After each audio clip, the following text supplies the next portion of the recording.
Dear learners, इस video lecture में हम आईपीसी की सेक्शन 503 और सेक्शन 506 के बारे में पढ़ेंगे। सबसे पहले हम इन सेक्शंस के बारे में बेयर एक्ट की लैंग्वेज में पढ़ेंगे और समझेंगे। उसके बाद हम इसे सरल भाषा में एग्जाम्पल्स के थ्रू समझेंगे। Section 503 of Indian penal code deals with criminal intimidation, in Hindi आपराधिक अभित्रास। According to the section, whoever threatens another with any injury to his person, reputation or property, or to the person or reputation of anyone in whom that person is interested, with intent to cause alarm to that person or to cause that person to do any act which he is not legally bound to do, or to omit to do any act which that person is legally entitled to do, as the means of avoiding the execution of such threat, commits criminal intimidation। मतलब जो कोई भी व्यक्ति किसी दूसरे व्यक्ति की शरीर, रेपुटेशन या प्रॉपर्टी को क्षति पहुंचाने की धमकी देता है, या वह दूसरा व्यक्ति जिस व्यक्ति से हितबद्ध हो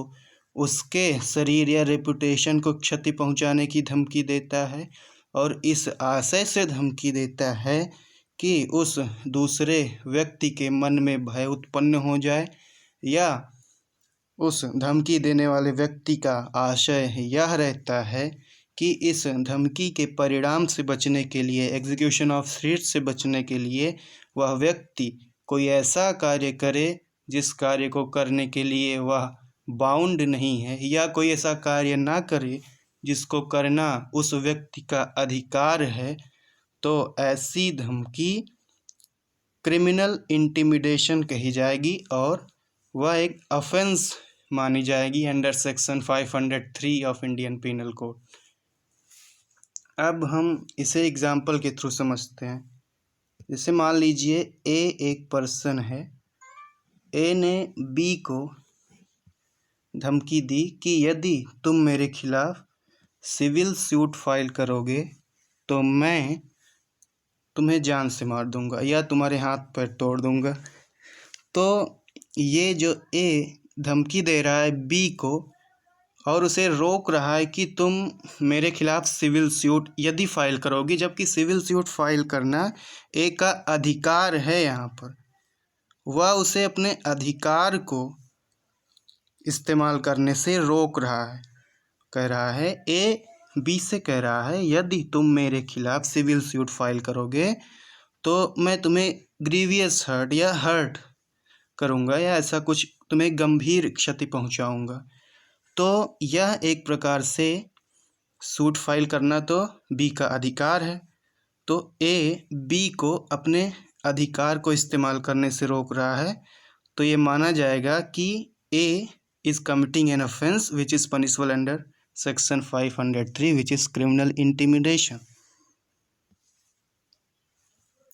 So now we have seen the example. अब हम देखते हैं explanation। एक है section 503 में, और explanation कहता है कि a threat to injure the reputation of any deceased person in whom the person threatened is interested is within the meaning of this section। मतलब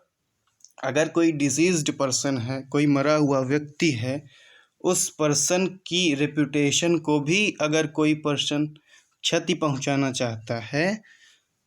तो यह मरे हुए व्यक्ति के रेपुटेशन को क्षति पहुंचाना या उसकी क्षति पहुंचाने की धमकी देना भी क्रिमिनल इंटिमिडेशन है, और यह एक ऑफेंस है जो कि पनिशबल है सेक्शन 503 में। अगर हम कुछ एग्जांपल्स देखें, जैसा हम पहले भी डिस्कस कर चुके हैं, इलस्ट्रेशन है सेक्शन 503 का कि suppose a person A for the purpose of including B to resist from prosecuting a civil suit threatens to burn B's house, here A is guilty of criminal intimidation.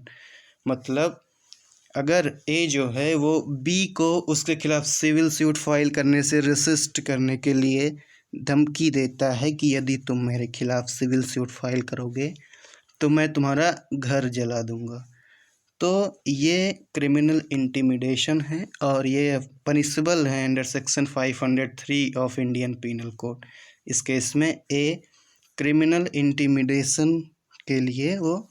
दंडनीय हो जाएगा। इस section में जो दंड का प्रावधान है उसके अंतर्गत दंडनीय होगा। अब हम बात करते हैं सेक्शन 504। इसके बारे में हम किसी अन्य लेक्चर में बात करेंगे। हम बात करते हैं section 506 punishment for criminal intimidation. Criminal intimidation के लिए क्या सज़ा हो सकती है। बेयर एक्ट की लैंग्वेज में पढ़ते हैं, उसके बाद हम समझेंगे सरल भाषा में। Whoever commits the criminal intimidation, whoever commits the offense of criminal intimidation shall be punished with imprisonment of either description for a term which may extend to 2 years or with fine or with both। Section 506 कहता है कि जो कोई भी criminal intimidation आपराधिक अभित्रास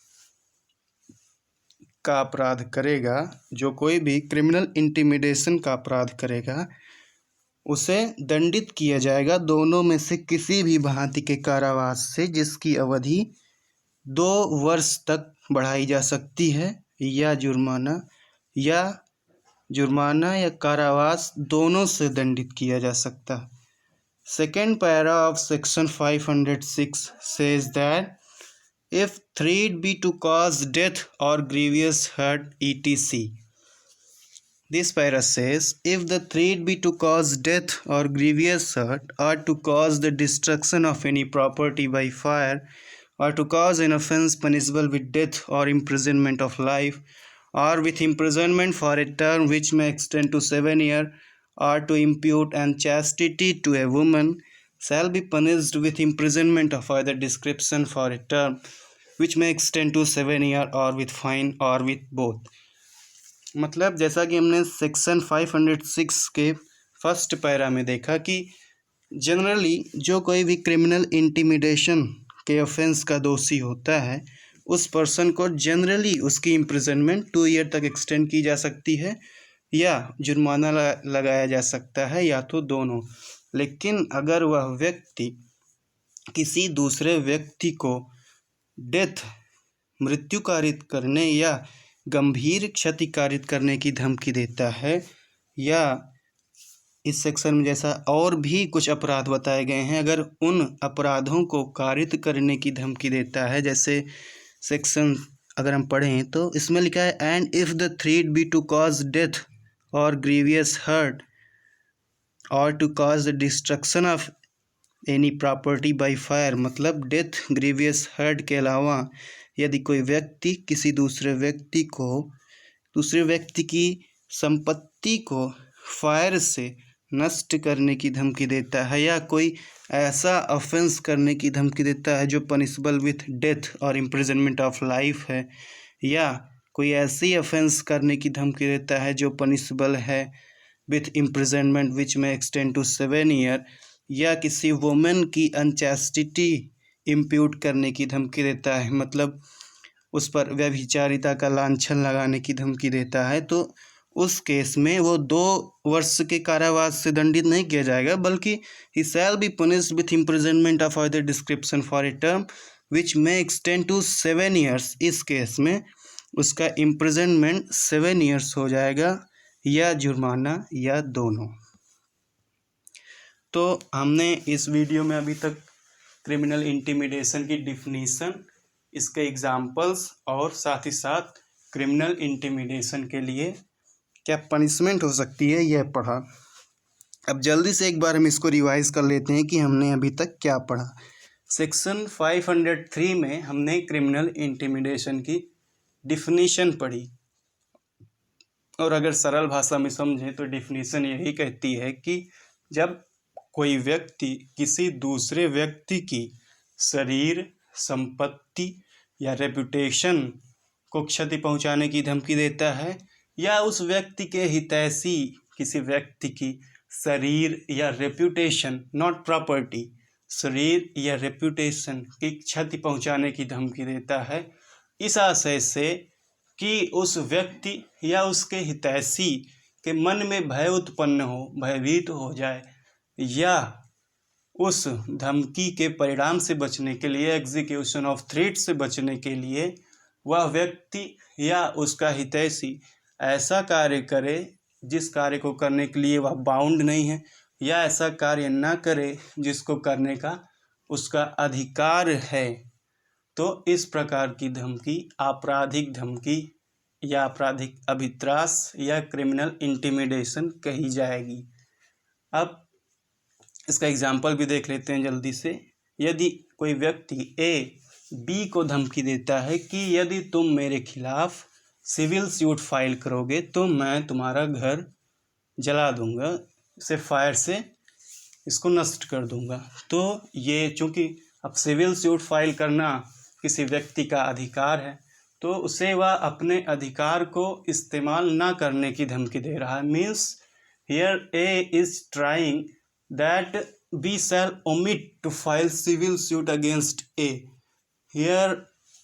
the person A is committing the offence of criminal intimidation. और अब हम देख लेते हैं कि क्रिमिनल इंटिमिडेशन के लिए जो पनिशमेंट है, चूँकि हमने अभी पढ़ा कि पनिशमेंट डिफाइन है सेक्शन 506 में। पनिशमेंट ये है कि जो कोई भी क्रिमिनल इंटिमिडेशन करेगा, सरल भाषा में, उसे 2 वर्ष तक के कारावास या जुर्माना या दोनों से दंडित किया जाएगा। लेकिन वह क्रिमिनल इंटिमिडेशन में भी अगर वह किसी व्यक्ति को जान से मारने की धमकी देता है या घोर क्षति पहुंचाने की धमकी देता है या किसी वुमेन की